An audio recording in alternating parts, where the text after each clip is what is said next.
ఒక అందమైన నది ఒడ్డున ఒక పెద్ద చెట్టు ఉండేది. ఆ చెట్టుపై ఒక కోతి నివసించేది.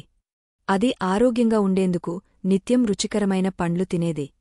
అదే నది లోతుల్లో ఒక మొసలి నివసించేది. ఒకరోజు మొసలి కోతిని చూస్తూ, ఇంత రుచికరమైన పండ్లు తినే కోతిగుండె ఎంత బలంగా, తీపిగా ఉంటుందో అని అనుకుంది. ఒకరోజు మొసలి కోతితో స్నేహం చేసేందుకు నదికి ఒడ్డుకు వచ్చింది. స్నేహితుడా, నీ చెట్టుపైని పండ్లు చాలా రుచిగా ఉన్నాయి. నాకు కొన్ని ఇస్తావా? అని అడిగింది. కోతి మంచివాడైందని మొసలికి ప్రతిరోజూ కొన్ని పండ్లు ఇచ్చేది. ఆ ఇద్దరూ మంచి స్నేహితులు అయ్యారు.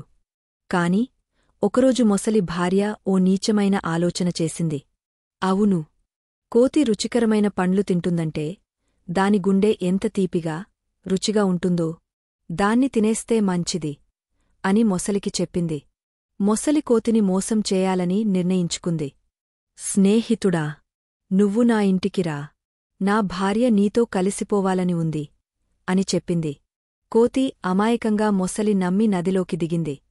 నది మధ్యలోకి రాగానే మొసలి తన నిజమైన ఉద్దేశాన్ని చెప్పింది. నీ గుండె నాకు కావాలి. కోతి అర్థం చేసుకుంది. ఓహో, నన్ను మోసం చేస్తున్నావా అని అనుకుంది. కాని కోతి తెలివైనది. కోతి నాటకీయంగా నవ్వుతూ, అయ్యో, నా గుండె చెట్టుపై ఉంచేశాను. నన్ను తిరిగి చెట్టుకి తీసుకెళ్ళు, అక్కడనుంచి తీసుకురావచ్చు అని అంది. మొసలి కోతిని తిరిగి చెట్టుపైకి తీసుకెళ్ళింది. కోతిపైకి ఎగరి, అయ్యో, బుద్ధిలేని మొసలీ, నన్ను మోసం చేయాలని చూశావుగా, ఇక నమ్మకం లేదు. ఇప్పుడు నా పండ్లు కూడా నీకుండవు అని మొసలిని దూరంగా పంపించింది. మొరల్ అపాయాన్ని గ్రహించి తెలివిగా ఆలోచించడం మన బుద్ధిమత్తను రక్షిస్తుంది.